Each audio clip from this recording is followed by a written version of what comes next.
Got traffic there. Blaster, just take it up to the departure end of the runway, then a left turn and a lowest downwind.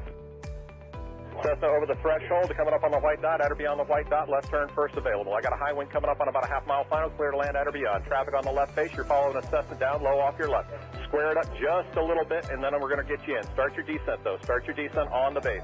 Traffic on final, give me follow on base. Base traffic, start turning toward the numbers now. High wing coming up on quarter-mile final, take it all the way down to the green. Cessna taxiing on the green, expedite down to the next hard surface. Get me some speed, there you go, go fast. This is going to be good. I got traffic on a mile final. You're following traffic ahead and to your right. High wing coming up on the threshold. Take it all the way down to the green dot. 5 Charlie Sierra, 2 mile final. A mile final, turn north, and we're going to just make you, we're going to bring you back around. Jet traffic's coming up on about a mile and a half final. Runway 9er clear to land. Okay, all right, let's listen up, guys. If you're on final for runway 9, I want you to offset to the left. I got a jet that's landing on runway 9. The jet's cleared to land runway 9 if you can make it. If not, just continue straight ahead. It looks like you're going around for the jet. That's fine. Oh, we had one right in front of us, sir. Dragger. Let's see, what we got, a tricycle, put it down. Tricycle, put it down. Tail dragger, down to the green dot, then a left turn. Short final here, you cleared land on 9, all the way to the white dot, go down to the white dot. Find somebody to follow out here. Canard, just come to the runway and I might have to just send you around. That'll be fine. And for the jet, you just want to stay in this pattern or you want to go back out for an instrument approach? Stay in a pattern, Charlie Sierra. All right, just stay with me here for a minute. And my tail dragger, let's see, over the numbers, go down to the green. And Canard's going to have to go around. Canard, go around. And my high wing here over the runway, keep it airborne. You do not descend. You got a fast guy behind you. Do not descend. There you go. Keep it airborne. As soon as the guy behind you gets slowed down, I'm going to put you down. So keep it airborne. The one that just passed the white dot, make a left turn on the hard surface. All right, my high wing tail dragger, you can put it down now. And Charlie Sierra, let me get you about a mile off. Let's see, Charlie Sierra, lost. There you are. Make a left-hand turn. I'll try to resequence you here on the downwinds. We'll see how it looks. Short final, you're cleared to land runway 9 on the white dot. There you go. And the tricycle left on the hard surface and follow the flagman. Welcome. Thanks for being part of the show. And let's see, just find somebody to follow on the final. And as you get close to the runway, if it's not going to work, we're going to send you around and then try to resequence you. Now, who else got sent around that's not back on the downwind? The Canard? Yeah, Canard. All right, Canard, there's a Gulfstream up there that went around too. I just lost sight of him, but you're going to make kind of a left-hand turn and stay low. I think Charlie Sierra, what's your altitude? 3,200. Okay, that'll be fine. Just maintain VFR. I don't know what else is up there above you. Probably most everybody's down here, so just make a left-hand turn. We'll try to get you back here. Canard's got the jet in tight. Okay, the RV, maybe an RV-10, whatever, you're on final. Keep your speed up and go all the way down to the, aim for the green dot for me. Actually, keep your speed up. There's a guy behind you. Aim for the green dot, and I'm sure that's plenty of room for you to land on runway 9. You're clear to land on runway 9. Number 2, you're going to go down to the white dot. Follow the white dot. Actually, you know what? That's 1,500 feet. You're going to land at the white dot. The spacing looks adequate here. 2 guys on final. You're kind of tight there. Keep each other in sight, and you're going to aim for the white dot. If it's not going to work, we'll come up with a plan B. We might have to send you around. The second guy behind you out there in about a 2-mile final. Are you slow enough to be able to follow that guy in front of you? You need to go around. Yeah, follow. Well, I probably shouldn't ask that because I had about 5 guys answer me, so I should know better than that. After 35 years, you would think, right? All right, so let me see. The guy who's number 1, it's number 1. What kind of airplane is he? An RV type. All right, RV type. Keep it airborne for me. Keep it airborne. And I got a fast guy behind you. The number 2 guy over the trees there. Go ahead and put it down on the numbers. My first guy just coming up on the numbers at the over the grass at the numbers. I want you to keep T-minus 1 minute and counting. Hello.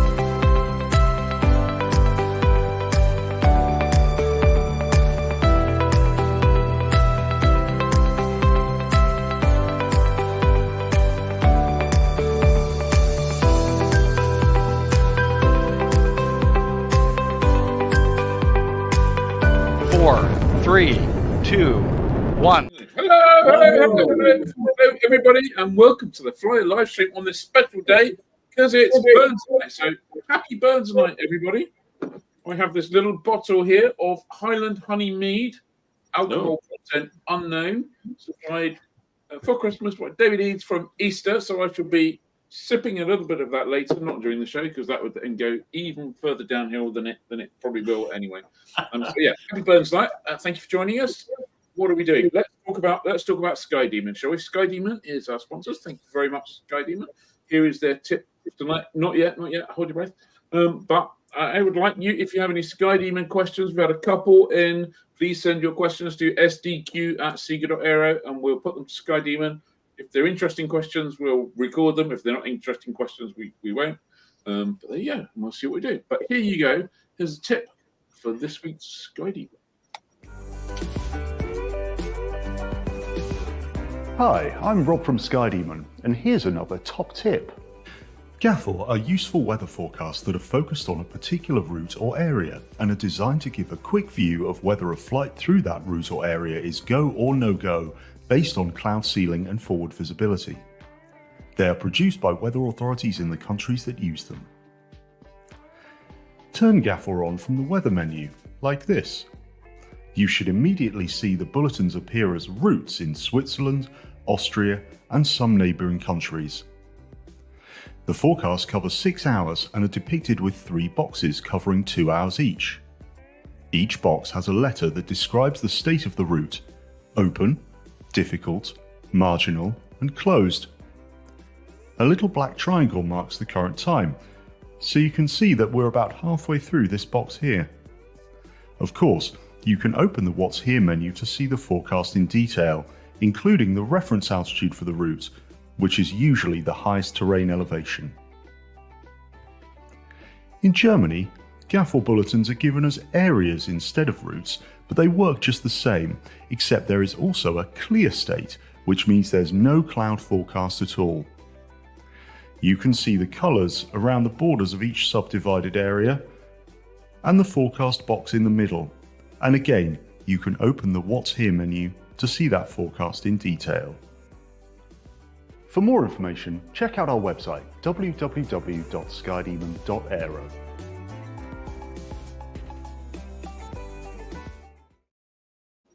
I like that whole GAFOR thing. A little 6-hour thing, little thing that moves along, tells you, right, I want to go and bimble in that area. It's going to be clear, or clear, difficult, or marginal, or closed, or whatever.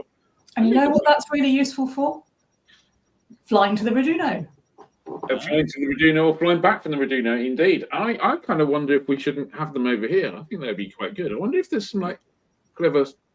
Tim could probably somehow parse the TAFs and create his own GAFORs, couldn't he? I reckon. Well, I'm not sure if he'd actually want to, but no, you may have given him lots of new work to do. Yeah, well, everyone's got to do something when they get to work, haven't they? So that's it. You should send that question to sdq@sega.aero, Ian. Great idea, Johnny. It's a great idea, Johnny. I might even pretend I was Johnny or something. So, is it time for the weather? I don't think we've got Simon tonight, have we? We have a recording of Simon. Which never bodes well for the forecast. Well, I don't know. I had a little sneak peek. I think I didn't listen to it all, so we'll see. Hi everyone, sorry I can't be with you this evening, but hope you're looking forward to getting some flying in this weekend. For many of us, that is going to be possible. Now, we've gone into a weather pattern actually that's probably going to be the same now for 7 to 10 days or so, i.e. high pressure south, low pressure north, and a southwesterly flow. So the main things that we need to be thinking about with that sort of air mass are low cloud across western and southern coasts at times, and rain passing through mostly Scotland at times as well. So this is how things shape up then for tomorrow, for Friday. Southwesterly wind being brought in by that high pressure down towards the south. As I say, we need to think about some low cloud affecting sort of western coast of Wales, perhaps southern coast of Ireland, also western coast of Ireland getting into western Scotland. Most drizzle affecting western Scotland tomorrow, quite windy there, gusts of 40 to 45 knots. And you see on the cloud ceiling forecast here, those yellow colours telling us the cloud bases are between around about 1,000 feet and 2,000 feet. Elsewhere, it is going to be a pretty decent day. Yes, quite breezy across the north, gusty across parts of northeastern England. And as I say, just watch for that low cloud affecting western coast and hills. But generally, for many of us, bases are around 4,000 foot plus, tops at about 7,000 feet. So not a bad day overall. I think you'll agree. On to Saturday, and similar for Saturday, high pressure is centred over the continent on Saturday. That brings in the southerly flow. It's a little bit of a drier southerly flow as well, so less cloud around, I think, across many parts of the Midlands, across southern England, across eastern England. Here, bases 3 to 5,000 feet tops at about 7,000 feet, so not a bad day at all. However, bits and pieces of cloud again, western Wales, northwestern England. Bases on this probably at around 2,000 feet, tops at about 8,000 feet. But I think for northeast England, for eastern Scotland, apart from being breezy, it should be fair there with higher bases. Cloud increases across western and southern Ireland later on, becoming non-VFRable here as the low cloud sets in, and probably a front across northwestern Scotland too, leading to non-VFR conditions here with a basis of around 500 feet and the tops probably at around 12,000 feet here with gusty winds. But as you see there, not bad overall, particularly in the south. Now Sunday as well, looking like being a decent day. High pressure is towards the south and east, still got this southwesterly flow. So again, a risk of some low cloud affecting western coast of Wales, parts of southwest England. Front moving through Ireland and into western Scotland, bringing rain here.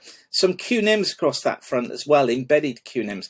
Bases 1,000 to 2,000 feet, tops probably up at about 15 to 20,000 feet with those QNIMs and those outbreaks of rain. Windy across eastern parts of Scotland and southern Scotland, so I'm going to say marginal VFR here, probably only for the bravest with gusts of 40 to 45 knots. Elsewhere actually looks like being a pretty decent day, and bases 2,000 feet, tops at around 4,000 or 5,000 feet. So not bad conditions at all. Now, all of my weather schools are full at the moment, the classroom and the online courses. But if you want me to put you on the list to let you know as soon as my new dates are announced, just use the contact us form at weatherschool.co.uk. Let me know that you want to go on the list to be told the next date, and I'll sort that out for you. In the meantime, you can take my Pilot's Guide for Skew T's course right now online. Again, go to weatherschool.co.uk and just click on that course. You can start taking that immediately. You'll have great fun. Okay, I'm going to leave you with that for now. Thanks again for watching. Have a great evening, and I'll see you next week, folks. Have a great weekend. Bye for now. Well, that's an unusually good forecast for when Simon's absent. This time last week, we were all talking about Storm Isha and Storm Jacqueline, or whoever it was that followed the next day. It wasn't Jacqueline, I can't remember the name. Jocelyn, Jacqueline, same kind of thing. But next week, it looks like it's going to be lovely, and it's going to be like that for 7 to 10 days, he said, didn't he? Yeah. It can't be right. Very good. Good news. Good news. On the subject of Isha and Jocelyn, Jocelyn. Where the question of the week is: have you had any damage at your hangar, airfield, strip? What's happened? What's blown over? Let us know in the comments. Hopefully nothing, obviously, but these things do happen. So yeah, that's the question of the week. Good stuff. A reminder that the Fly 2024 challenge is now up and running. We've even got a forum thread, which is that's now operational, and there's already people posting on there of the things that they're up to. Obviously, Fly 2024 is a little bit different this year. It's a fly 2,000 nautical miles, take 2 people flying who've never flown before, and visit 4 destinations that are new to you. So have fun with that. There's a lot of people already making their plans. So pop along in the forum and see what they're up to. Join in. And if you're looking for places, you're looking for ideas of new places to go, if you are a club member, remember that you get free landings, and the weather forecast this weekend looks excellent, so make the most of January. Still a few days to go. January's free landings are Haverfordwest, Sherburn, Wickham and Dunk as well. And for February we have Rufford East, Leicester, Perth and Henstridge. If you're not already a member, why not? Just £5 a month. You get not only the free landings, but monthly webinars and the member-only live streams. Next members webinar is the 20th of February. We have Steve Morley joining us to talk about night flying. And if you missed last Tuesday night's webinar with the amazing Patty Wagstaff talking about robotics, remember it's available on catch up. Yep, absolutely cracking. In fact, it must be up to like 13 or 14 monthly webinars that we've had now over the last year. That they're all available on catch up for anyone who's a member. So go look at those. And just to remind, if you're not a member, because £5 a month is too much for you, and maybe it is. I'm not taking. I'm meaning that seriously, but there's nothing to stop you subscribing to the YouTube channel, which would also help us. So go give it. Can I do that, or did someone else do that? I don't know. Wasn't me. So I didn't think it was me either, but yeah. So go subscribe to our YouTube channel and click like and leave a comment and all the rest of that stuff while you're at it. Does that mean just a very quick one? Paul Fraser-Minnis says, as we were just commenting on Flight 2024, he said 2,000 nautical miles at 65 knots is a lot of hours and fuel. You know, it's. We just thought we'd shake things up, and it's just a challenge. You only don't. You know, these are just targets for you to have a go at. So it's 30 hours. 30 hours. See, Almost.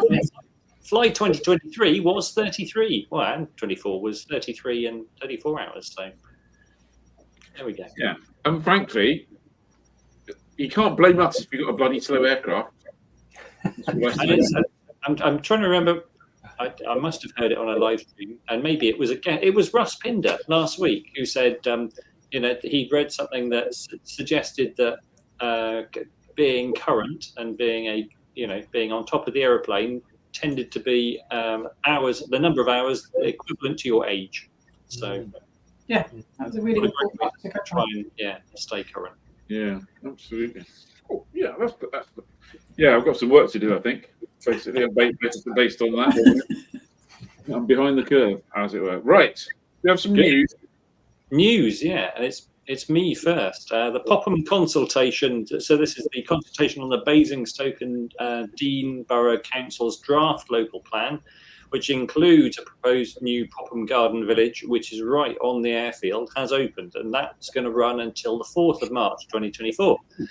Between now and the deadline, there's various drop-in events in the local area, as well as an online portal where you can submit your comments.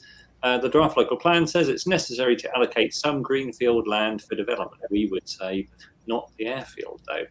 In section 4.51, as Dave Handley points out in our news story, it says a new settlement is proposed at Popham Airfield, which this is going to be Popham Garden Village, the second largest development allocation in the plan, with the potential to deliver 3,000 new homes. So your opportunity to make your voice known. I've put a link in the comments where you can go along to Basingstoke Council's website and make your comment.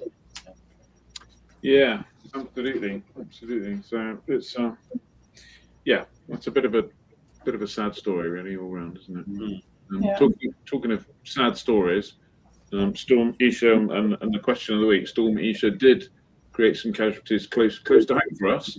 So Old Sarum is not really that far away. I don't really count Old Sarum as an airfield anymore. It is an airfield, I know, but it's not an airfield that's available to most of us, unless we have to be flying parachute planes or something. But the historic Hangar 3, which I believe has a whole load of Belfast kind of style trusses in the roof built by German prisoners of war, is basically been more or less destroyed by Storm Isha. So that was there was lots of pictures doing the round. None of them we could easily get for copyright reasons on here, where the roof is shown in various states of disrepair and doors not on and walls knocked down and stuff like that. I mean, clearly, I think the other hangars survived, and I think I read comments from somewhere else online that someone said, "Well, these hangars need a bit of maintenance to keep them in a safe condition before they're." Am I right in thinking they're listed structures, aren't they? Yeah, they're very, very listed structures. Just an absolute shame, and kind of probably inevitable given the condition that it was in and the storm that came along, really. And I did read somewhere else that someone said that would give them the opportunity to completely rebuild it and refurbish it as it was before. but we'll see. And that whole old serum story drags on like a long time dragging on thing that needs to undrag on and get sorted sooner or later. Annabelle's not going to say anything or comment at all, even though you did work there for a little while, aren't you, Annabelle? I did work there for a little while, quite right, Ian. So the next news is that Aero Legends will be staging the Golden Age of Aviation Air Show at Compton Abbas Airfield on the 10th and 11th of August. This will be, I quote, a weekend filled with thrilling aerial displays, vintage aircraft, and a celebration of aerial history. All the information is on the website, which I will just put across for you.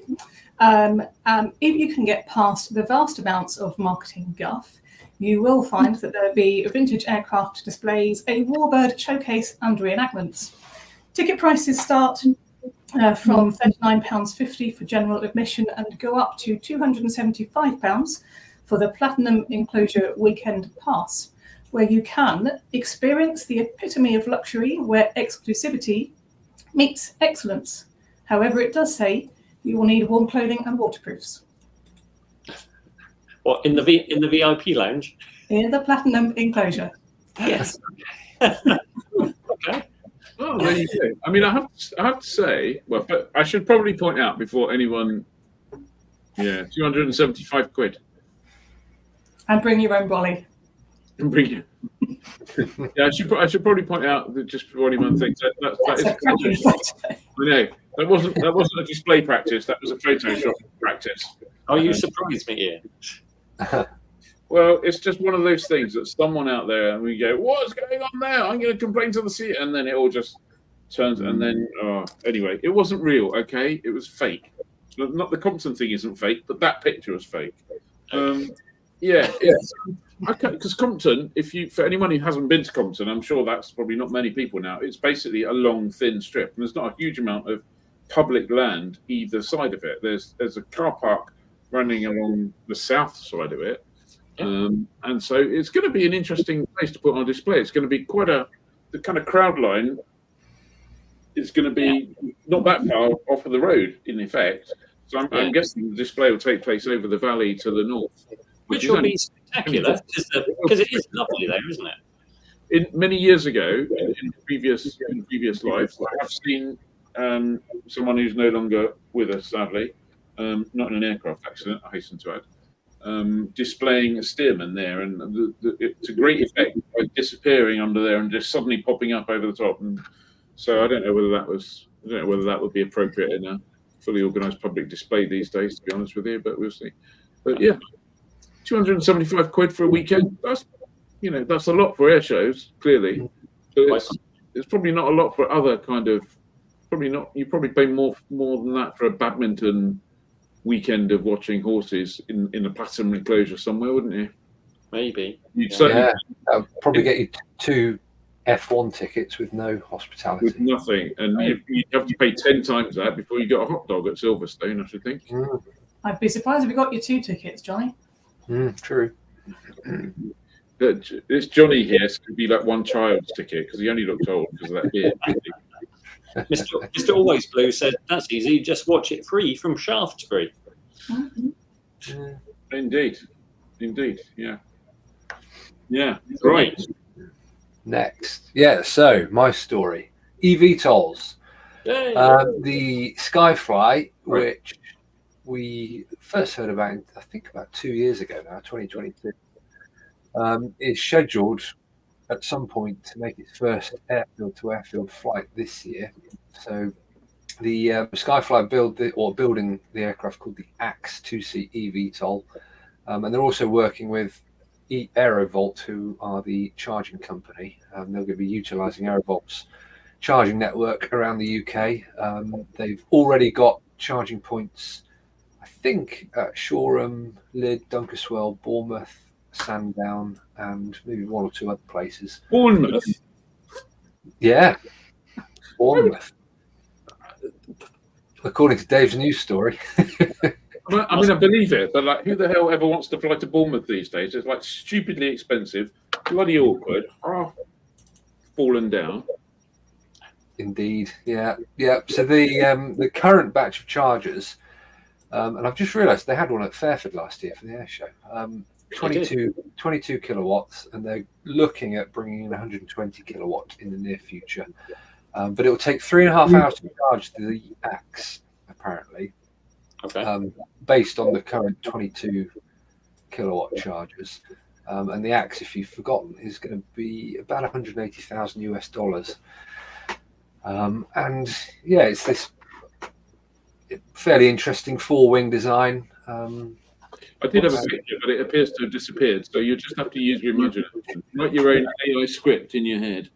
Yeah, I mean, it's a two-seat side-by-side airplane, isn't it? Bi-wing. It's got motors. I think this is the clever Bill Brooks thing. The motors are on the ends of the wings at 45 degrees, and they don't tilt, but it just makes it's a very clever aerodynamic design. We'd like to get Dr. Bill Brooks on here to chat about that and all sorts of other things. Supremely clever and very interesting chap. So we hope to get him on, Annabelle. I'm on the case. You're on the case. Excellent. So that would be good. Do you think like 100 years ago on a live stream for what was the magazine 100 years ago? Air Pictorial or something? I don't know, whatever. Flight International 100 years ago, there was like someone equivalent of Johnny going, and in southern airfields, there are people opening gasoline stations to supply aviation spirit to the newfangled aeroplanes. Yes, something like that. Yeah, probably. Yeah. A refueling network is coming. The refueling network is coming. Right, where are we going on to now? Ed, you're up next. It's me. Some free money news. This is that the Air League will open the application window for its 2024 flying and gliding scholarships on the 29th of January. Founded in 1909, the Air League is a charity that encourages people to take up careers in aerospace, and they do that with a whole bunch of really helpful scholarships. And over the past decade, they've awarded over £2 million to young people all across the UK. So data from the 2023 scholarships, 3.1% of people were female, which is far higher than the industry average of 6.5%. Oh, no, sorry, 31%. There we go.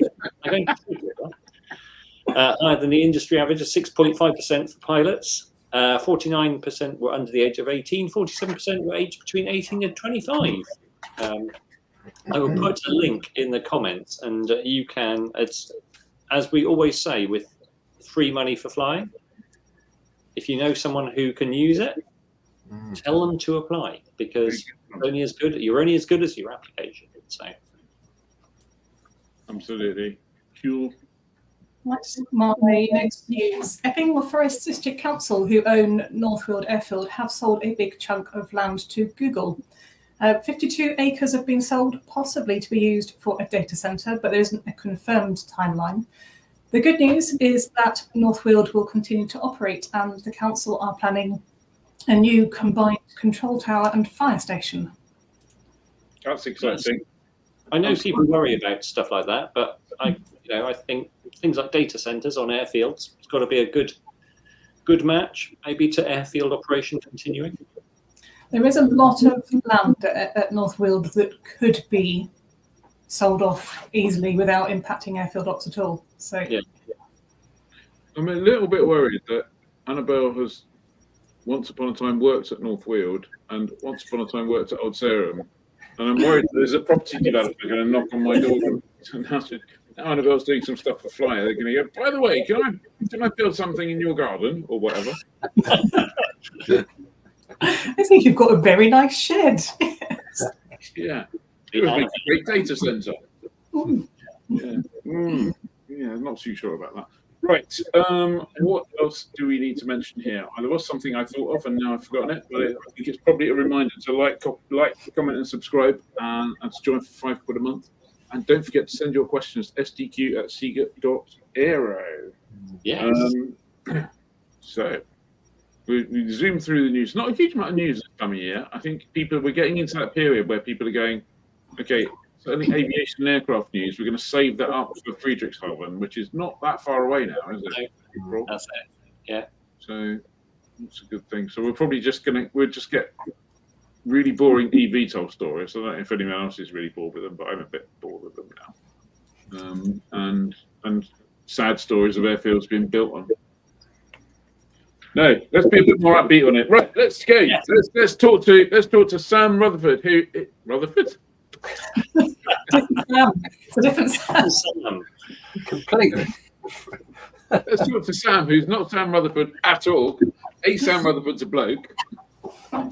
I can change my name, Ian. That's fine. And it's shorter than you, I think, as well. Competition going on. Yeah. Johnny.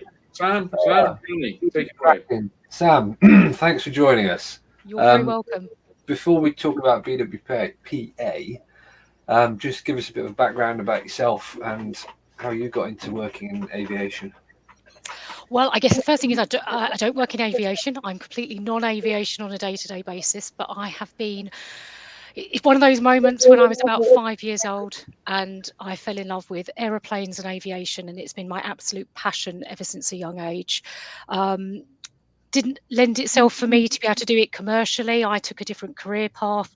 I worked for subsidiaries of different people for British Airways and other areas, but I work in a completely different industry now, in supply chain and distribution. But my passion and my hobby is everything to do with aircraft. So I got to age 30, which obviously wasn't that long ago, honestly, and decided that I had to get my PPL. So I trained in a TB10, which was a fantastic aircraft. Absolutely loved that. I qualified in around 2009. That's giving my age away now. And then have just, done it as a recreational sort of hobby ever since. I joined the BWPA a number of years ago. And that's sort of been my link in to getting to know people and network across the industry. So more absolute passion, my hobby, love it. Brilliant. So did you know about BWPA early on in your sort of interest in aviation, or did that come along later? Much later, actually. And I would say not that long ago, probably in the last 10 years. I'm trying to think. For me, I always had a really, really positive experience in everything that I've done, aviation and places that I've visited, places that I've flown into. But it wasn't something until I started doing the search that it sort of, at that time I hadn't, social media was in earlier stages than we have now. And until you go searching and finding these things, certainly back then, until I came across it, to be honest. So just tell us why BWPA exists, how it came into being, how long it's been going for. Give us some background on it. Okay, happy to do that. So first thing is we're really excited. We're about to hit our 70th year next year. So it's going to be a big anniversary year. And we were formed really sort of out of post-World War II. So we had all of the amazing air transport auxiliary pilots, people like Lettice Curtis, Joy Lofthouse. And as we all know, opportunities weren't there for women at that point in time. They were either looking at, opportunities sought in the RAF, reserves, Women's Junior Air Corps, but there wasn't really anything specific or focus that they could have. And back in sort of the mid-1950s, there was the Women's Engineering Society, and that was really the only sort of organisation at that point in time. So in around, it was actually March 1955, a group of women got together and formed the British Women's Pilots Association. So that was actually March 1955. So March next year is our anniversary year. I think there was about 30 members at that time, and I think 70 by the end of that year. And it's been in existence ever since. I know our first chairwoman, she was one of the first RAF pilots, and I think she was the 1954 British Air Race champion as well. So we had some really great starts there. Fantastic.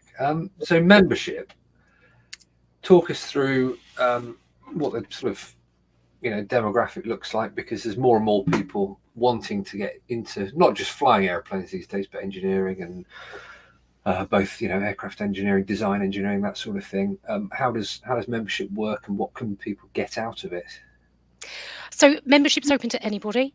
You don't have to be a woman to join. First thing, anybody can join the BWPA, and we've got mixed demographic across all of our membership. I think we have about 4% are under sort of 16, and I think we have about 8% are over 70. So everyone else is sort of within the middle there, just to give ages. So it's very, very wide ranging, and we have members across the board in all different forms of aviation, whether it's recreational like myself, who's just interested in just doing it as a hobby. We have people who are instructors, and that's across whether it's and it's all different types of aviation, whether that's gliding, fixed wing, balloon, etc. And so we have lots of sort of different types of members across that, and lots of different opportunities as well. So you don't have to be a pilot to join. So you can be an associate member. There's lots of different ages, sort of age ranges and categories, and for concessions, etc. So there's lots of opportunities to join. We've got people who are engineers, are working actively, day to day in those roles in the aviation field. People who are studying, doing their ATPL. It's just really, really broad ranging, and just people who are passionate about aviation and wanting to support everybody.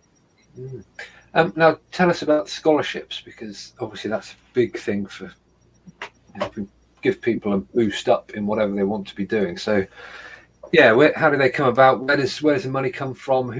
How? It's every year, isn't it? And just talk us through different types of scholarships. It is, and I'm happy to talk about it. This has been my first year, so 23-24 has been my first year as the scholarships lead for the BWPA. So it was a bit of a whirlwind joining. It's been fantastic, I have to say. So there's lots we do. So it's probably just to pick up a few areas, if that's okay, Johnny, on how we work that. So over the years, we do different types of scholarships. We offer and work with many partners on product types of scholarships. So we've had great support from people like CATS, Easy PPL, who offer support, etc., through product-based scholarships. So we have opportunities for our members there. We also have opportunities on what we call flying high and flying starts.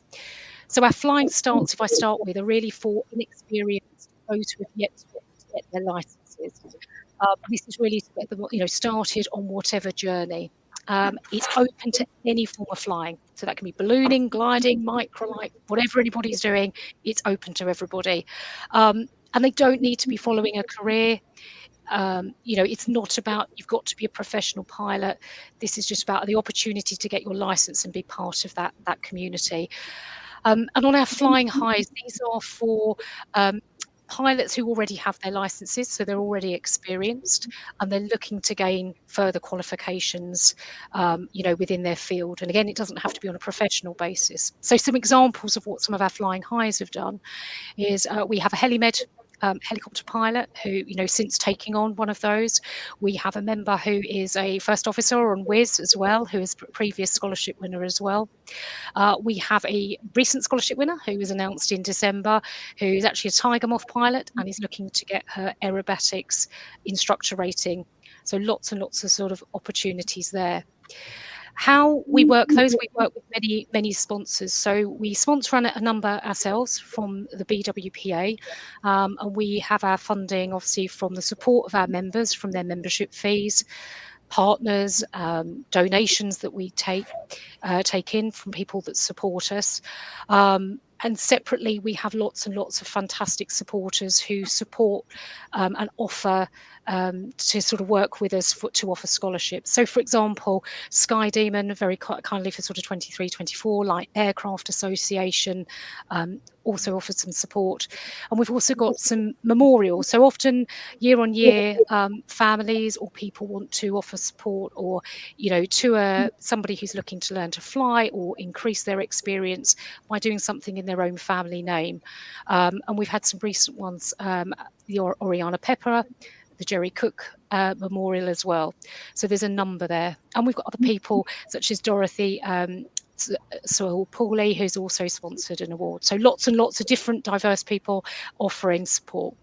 Yeah. And what's the application process like? And also, once applications are done, how are you picking who gets what? So the application process, we haven't announced for the next year. We've only just closed the 23-24 scholarship programme. So keep a lookout. We will be announcing a bit later on when we'll be doing that. So it's usually a process of, it opens for about 3 weeks. We'll obviously publicise that on social media, our website, through partners who are going to be supporting and helping. And there will be an application form process, which will be on our form. And it's just a range of quite straightforward questions, really about, on the flying starts, why do you want to learn to fly, what type of aircraft or, balloon or whatever you want to be using that, and how will you be using that? And also just about looking at support for the BWPA as well. And then on the flying highs, it's really about understanding what somebody wants to do to, gain further experience. Again, as I said before, it's got to be professional. It can be on a personal level what somebody wants to do, but just to give us a bit more background and detail about how it will support them. I think one of the things that's really come out, certainly that I've picked up, it's not always about, it's about giving people confidence that people believe in them, that actually some of our winners have said, I didn't think anyone would believe in me, I didn't think I could do this, I didn't think I was good enough. And that's just, it shows that we're all achieving something, that, we give somebody just the opportunity to get, qualifications. So once we have the submission, and that's a really, really busy time. Last process we had just over, I think, 100 applications, the 23-24. We then obviously close the programme, and then it goes through quite a rigorous marking exercise, and they are all marked independently by a number of different people. Applications are redacted, so nobody knows who's applied, and we have a number of people per application mark them. And then obviously we go through a marking process, and even myself and the committee don't know until the very end. We don't know who's going to win. Everybody's anonymised, and it's only once the scoring's back and that's totaled up that we actually get to find out who the winners are, which is quite exciting, I have to say. Sorry, Ed. Yeah, I was just going to say I've seen a couple of questions pop up in the comments. I was going to quickly ask Sam, what have some of the scholarship winners gone on to do? So all different things. So we have, I think I mentioned earlier, we've got somebody who's gone on to be a professional pilot, first officer on Wizz Airlines. We have a helimed pilot. We have some who are currently training at the moment and doing their ATPL exams. Aerobatics, all different sorts. And I think you interviewed Amelia, I think back in October, obviously a glider pilot. She was one of our scholarship winners as well previously. So gliding, all different things. One of our recent winners is a balloon pilot. Actually picked her license up on her 17th birthday, which was wonderful. And she's going to be using her Flying High scholarship towards learning for her commercial pilot balloon license. 17-year-old, you can get up early enough to go in a balloon. That's amazing. Fantastic. We'll ask, would it be possible to propose members to be awarded a scholarship? We like to keep it open so everybody has an opportunity. So what we would recommend is make sure that they're aware when the scholarships are open, and just to submit their application as well. So absolutely, it's open to everybody. So please obviously put them forward. I'm just going to add something to that, Paul, that what we've heard is it's not just about the money. So I think if you've got somebody in mind, just them knowing that you would support them would be a really big boost. So I would say if there's somebody that you think deserves one, just have a chat, because it would probably give them a lot of confidence to hear that. So Mary Stokely is asking if you offer PPL scholarships.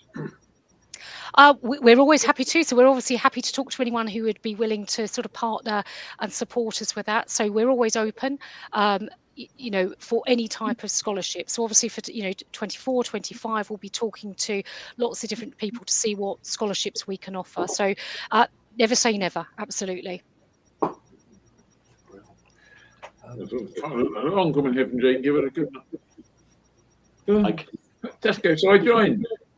I'm not sure about accosting me over the veg at Tesco. That's slightly strange recruitment techniques that you're using. And I just while you were talking, I looked up and I see that it's 46 quid a year is the most expensive membership you got, which is which is cheaper than the flying membership at £5 a week. So I'm And not quite sure what to say. Am I there. right in thinking, Sam, that BWPA has kind of regional get-togethers as well? It does. We have 7 regional groups across, so they're all run. Each of them are run by BWPA members. We have WhatsApp groups for each group. There's luncheons, gets-togethers, opportunities for meetups at museums. Different activities, all aviation linked. That there's a lot of community, activity going on. Absolutely, because it's really trying to, get people to meet and talk and network, and just not to feel alone, and that you've got people to talk to who've got similar interests. So yes, it's a really sort of busy network and community. And we have some people who belong to more than one group, so they're trying to get involved all across the country, which is great. And are there any fly-ins, any BWPA fly-ins and events coming up this year? I'm going to look over to Annabelle. I think there are a couple. I know there was a couple in the pipeline. There was certainly some towards the end of last year. Annabelle? So yeah, the regional groups are always organising events. This time of year, we tend not to do the fly-ins because you spend a lot of time as volunteers organising events, and then it rains, or it's too windy, or the airfield is waterlogged. So the fly-ins tend to come later in the year. At this time of year, it's more about pub lunches and evening drinks. So, it's an oft-stated figure that in the aviation world, there are about 6% of the pilots are female. So, plus or minus a couple of percent either way, that's not a huge number. In terms of male members of BWPA, is that lower than 6%, do you think, or higher than 6%?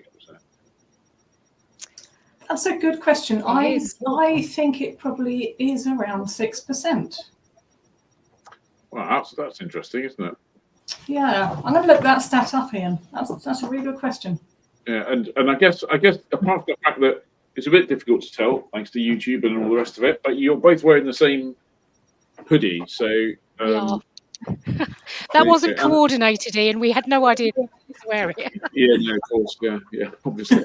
So you're the the scholarship lead, but Annabelle, you should probably explain what you are while you're as well as being. Yes, I'm the deputy chairwoman. Deputy chairwoman. There you go. Just so that everyone's aware of that. As well as being the newest member of the flyer team. Yes, indeed. Indeed. Which is revisited. And that's last weekend. Very interesting trip. I'm going to run through Danger Island. Not sure what island's about. But Bev Reardon said there is I just looked in the calendar. There's a BWPA meet at Leicester this weekend on Sunday. And there was some stuff apparently went on Andrews Field, and another guest over at Andrews Field. So there does seem to be quite a lot of stuff going on. We should probably encourage more membership. People should definitely be a member, particularly if they're already a member of the Flyer Club. You don't have to be British, a woman, or a pilot. And I have to say, it's a really great. I always felt a bit isolated, and that's why I joined. For a common passion. And I have to say, certainly since taking on the scholarship lead and volunteering, the people that I've met, the friends that I've made, it's a fantastic organisation. I'm going to say that, I know, because I'm sitting here, but it really has made a difference to me and the people that I've met, and actually being able to give something back as well. That's been really, really important. And yeah, it's a really great group of people. Yeah, and I've been a member for 20 or so years, and I've made some really good friends over that time. People that I never would have met any other way, and they've become excellent friends now. And Sam, I think, is one of them. I'm just amazed at this. Don't say no. Sam's not replying. He's been very quiet. I'm listening, and I completely agree. It's opened up and that just sounds like a bit of a cliche, doesn't it? But a really different world, a group of people that I share a common passion with.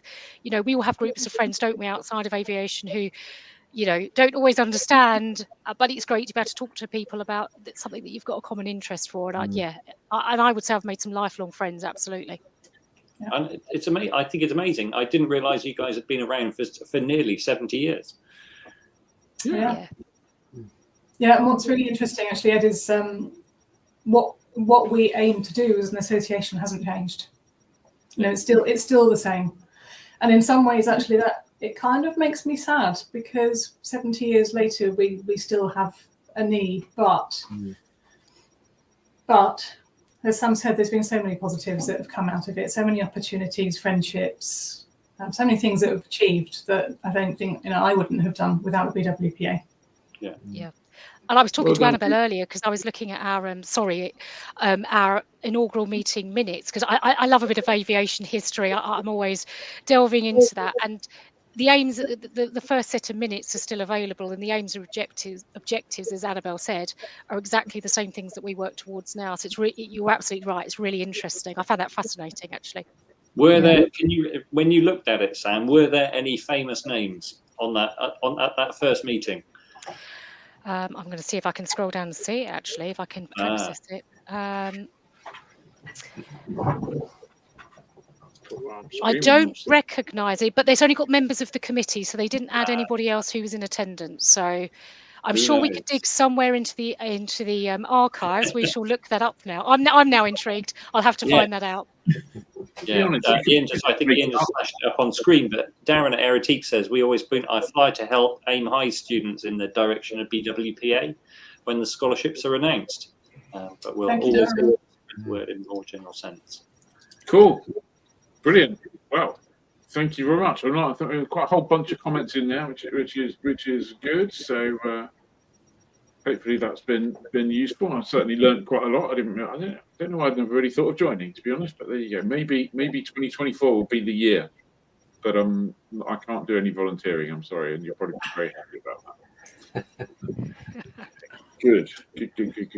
There was a quick question. I just thought so. Before we move on to Fancy Hangar, there was a quick question in there from Paul Fraser-Benison. Nothing to do with this, but I just wanted to pick up. I think this is in relation to the news. I was saying not much news going on at the moment. Paul said, "Have Cirrus done anything?" We did. They launched the G7, which I think we mentioned last week, and I spent Monday and Tuesday having a little fly around in the remnants of the storm. So expect to see some more on that at some point soon. So a video on the way. Sam, thank you very much for coming along and talking to us about all the initiatives that BWPA are pushing along with. You'd be surprised what you can do. We would indeed be surprised. Yeah, I'd be surprised. Brilliant. Sam, thank you, Sam, very much. Thank you, Sam. Thanks, everybody. Bye. Hang on a sec.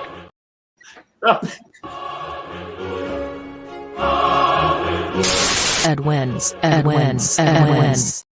What? Oh no! And we need to move. That Ed wins one. I'm going to delete that Ed wins one. So I think we can do a better one. It's not always guaranteed. It's gone, and there will never be another Ed wins of that kind because it's been deleted forever. There we go. We posted this a while back, but production values are on point. You can always count on us, Darren. Yeah. And actually, says, thanks, Sam. What a great association. Absolutely. 70 years. That is amazing. Yeah. That's mad. Very good. So, Fancy Hangar this week. Having heard that filmmaker Guy Ritchie, as his Compton Abbas Airfield is hosting a new air show, that made Ian have the thought, hey, let's pick aeroplanes for our Fancy Hangar that have had famous actor owners. So, who's first?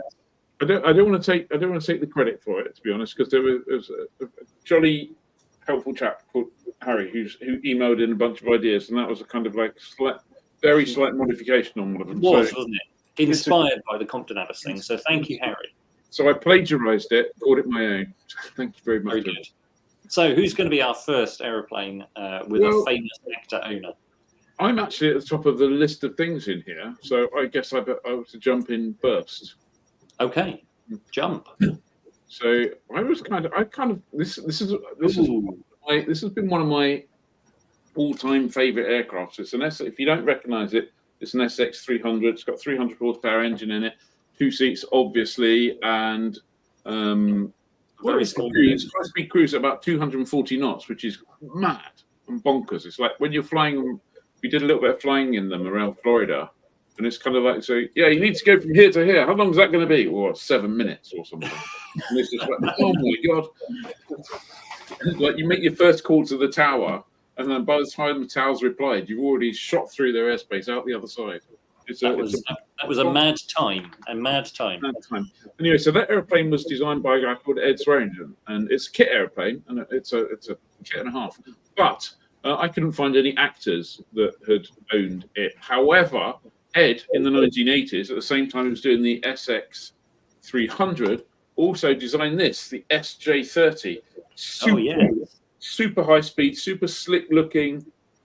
I think it's a really funky looking aircraft now, even though it's what is that, 30? I don't know how many, 40 years ago, 40 years old. The undercarriage mechanism is very similar to the SX 300, which I can't say bodes particularly well, to be honest. And there is just one SJ30, and it was owned for a time by Morgan Freeman. It's kind of resurrected. More, maybe up to 13 or 14 made. Yeah, I think there's only one flying now, isn't there? Yeah, but there's only one flying at the moment. Yeah, only one flying at the moment, and there's kind of rumours that it's coming back and getting relaunched to something else. And that I read somewhere earlier today that Morgan Freeman might be the launch customer for the second time of the new one, but it's basically a long distance jet, so it cruise at Mach 0.83 for 2,500 nautical miles or something. So it's a high flyer as well, isn't it? It operates at something like 48,000 feet. It is, yes, indeed, and so it's a good one. So anyway, so that's my choice. I'm just going to leave you with this. Hello, Flyer Livestream viewers. This is Morgan Freeman. I've been told that Ed usually wins, but maybe we can change that tonight. I just wanted to encourage you to vote for Ian. He's chosen a truly great aircraft. Fly safe in blue skies. Hello, Flyer Livestream viewers. This is Morgan Freeman. Hang on. You just can't shut Morgan up, can you? I don't know if it's the same for anyone else, but it sounds like he's just outside. It's very faint. But he couldn't make it. He agreed to send his recording by phone, but he couldn't make it, so he's not just standing out there. Morgan. That's like the best entry ever. I'm almost compelled to say that we stop at that point and say, "Well, you're a winner." Right. Yeah, I would like to hear Morgan Freeman on the radio, because I suspect with his voice, any radio call, even if he had a Mayday, Morgan Freeman and making a Mayday call would just be a relaxing experience, wouldn't it? It'd be so cool. Yeah. Who was the guy who had like a special call sign, wasn't it? For like Snoopy, the Snoopy creator. Oh, Charles Schultz. That's it. So his airplane had a kind of specific phonetic letter that he could use of some kind. I seem to remember. I believe you're right. Yes. Okay. Right. What's the next pick? Johnny. Great. I've gone for a guy who I hadn't actually heard of until this morning. I googled furiously.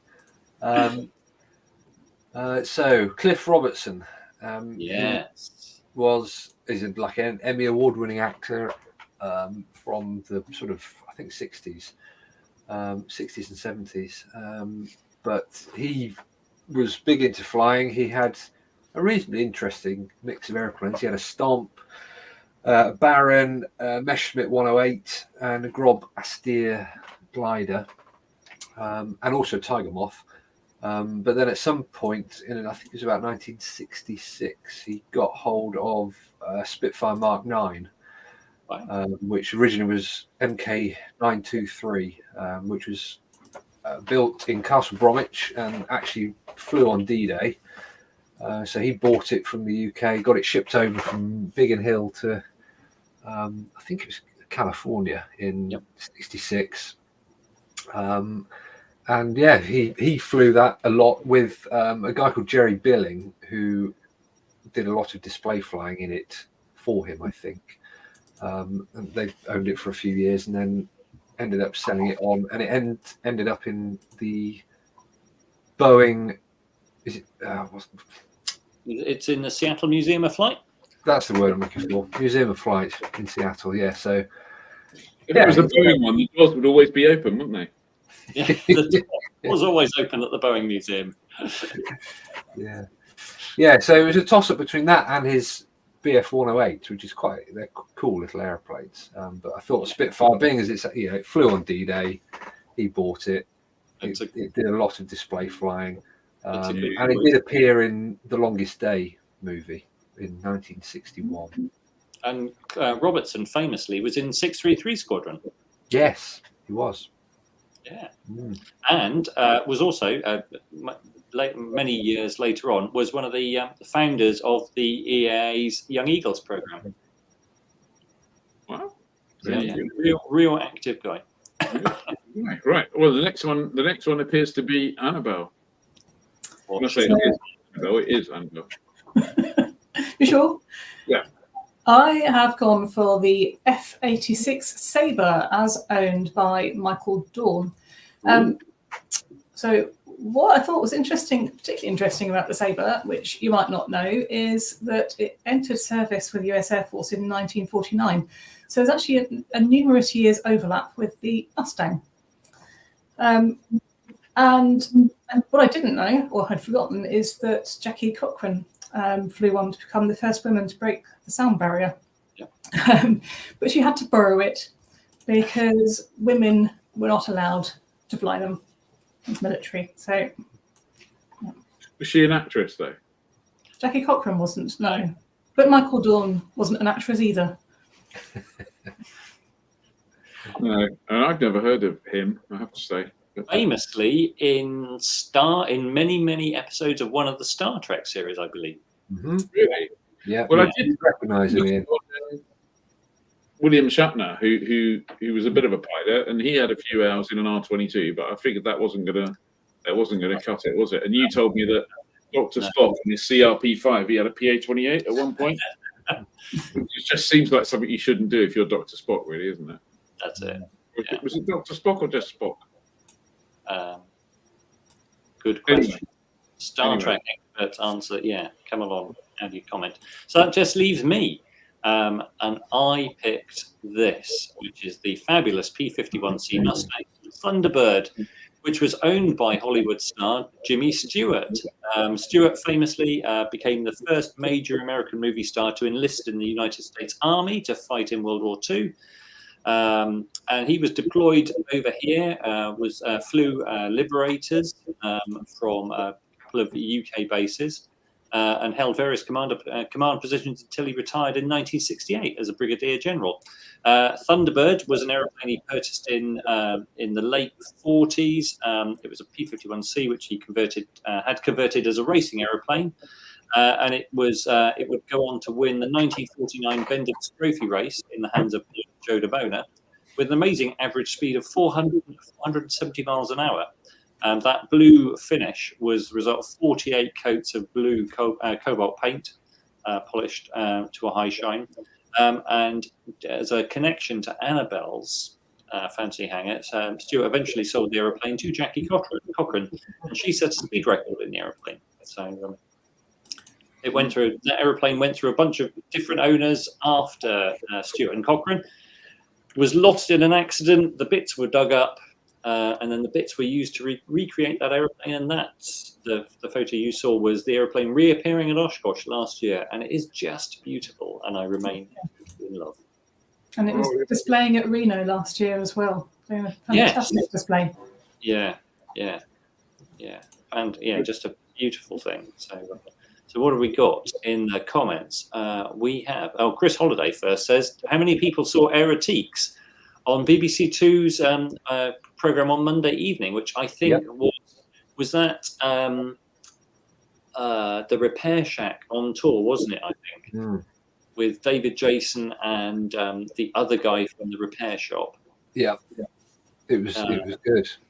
Looked like a really, really sunny day. It made me very depressed being in January and wet. And did that episode also have the guys from the mono display team on? Yeah, Bruce and Ben were on there. Fantastic. Well, that's go and find that on BBC Catch Up. I didn't think I'd be ever saying this, but I might go and watch that on Catch Up. Yeah. There we go. Steve Baker says John Travolta's 707, the Spruce Goose, Howard Hughes. John Travolta also had a Constellation. True. Yeah. What's this question? What's David Jason's real name? It's as good as it could possibly be. Ooh, I don't know that. Aerotiques, Spitfire must win by default. Cliff Robertson also flew a Pitts in a film as well. That is true. Saber's a beautiful aeroplane, jet equivalent of the Spitfire. Melanie Mott reminds us that Michael Dorn was also in the Next Generation Star Trek movies as Mr. Worf, says Aviator Steve. Jimmy Stewart, HW75. Yes, Paul, just like yours. Will said very strong from Ian. Yeah. Which on start, unfortunately. Leonard Nimoy had a bonanza. There we go. There you go. Despite Ian's strong start, it's Ed wins. Close Ed, but Johnny wins tonight. Ian still wins. Johnny's winning with a Spitfire. Deleting Ed wins didn't help. Everybody wins. Ed is decidedly the winner. Annabelle wins with Sabre. Ed wins. Jay Blades. Thank you, David. Yeah, that's David Jason's co-presenter. Ed wins. It's the Touring Tool Shed program. Thank you, Darren. David Jason owns an R44, we're reminded. Annabelle wins. And what else? Oh, Annabelle wins. James May. Hardly a film celebrity, but still a celebrity nonetheless. Yeah, I think he'd probably just about qualify. He must have an equity card or something, you'd have thought, after all that. You know, James, we know you sat out there watching Flyer live stream, and we come on here as a guest. Yeah, drop me a line. Yes, Ed as usual. I don't know. There's a lot of variety there. I might call it as a. There's that one. I just looked that one up because you just went straight past that, Ed. I'm going to sneak a convincing win at that point. So I'm going to call us all winners there. Martin Loosby said, I couldn't choose between Tom Cruise's P-51, Brad Pitt Spitfire. I don't think Brad Pitt has Brad Pitt ever owned a Spitfire? Apparently, apparently. He did some training at, what was Bulkby, I think. Oh, okay. Yeah. Wow. Oh, Jimmy Buffet did I nearly went for Jimmy Buffett, but he wasn't really an actor, was he? Not really a movie star, no. Yeah. Oh, Kurt Russell owned a Starduster. Okay. Oh, that's true. Oh, yeah. Now there's an opportunity we've missed. Steve McQueen, probably, one of the most remarkable movie stars. So Steve McQueen's aeroplanes. We'll find out. Let's have some holding music. But, well, while you're finding out, we could have. Maybe we can change that tonight. Morgan, no. Steve McQueen owned a Pitcairn Mail Wing and a Piper L4. Oh, wow. And a Stearman. So there we go. Good choices. Oh, Elvis. Yeah, good point. He's not an actor, is he? Really? He was in films. He was in films. I know, but Nick Orchard, obvious choice. Harrison Ford. He's got some, really, really. I was very tempted by a couple of the aircraft in his hangar, but they're not the Sabre. Yeah, no, that's true as well. Yeah. Yeah. Why did we not hear about Harrison Ford? Harrison Ford has a nice beaver. Yeah. But I knew someone had to go there. Well, I don't know. Right, on that basis, Johnny, do you want to suddenly be Stunt Dave and do some events that are coming up? Yeah. Gasco Safety Evenings.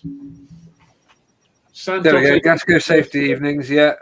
Next fly-in, 17th, 18th at Santoft for their 80th anniversary. World Microlight Championships are coming to the UK end of July, beginning of August at Deanthorpe. Fantastic. Excellent. Good. On that basis, it's already 3 minutes over, which is not bad, actually, considering what we're going to cram in tonight. So thank you very much, everybody. Thank you for Skydemon for sponsoring us. Don't forget SDQ@Ziga.area if you've got any questions. If you haven't like now, please. If you haven't subscribed to the channel, please click subscribe. That would be really useful. Annabelle's just breaking down in the corner. Don't worry about her. She's crying. Yep, absolutely. What else? Run the Flyer Club, £5 a month. It's a bargain. You get to hear all about what's his face. What was the actor called again? Oh, I can't remember. You know, Indiana Jones. What's his name? Harrison Ford. Oh, yeah, £5 a month. You can find out all about Harrison Ford's beaver.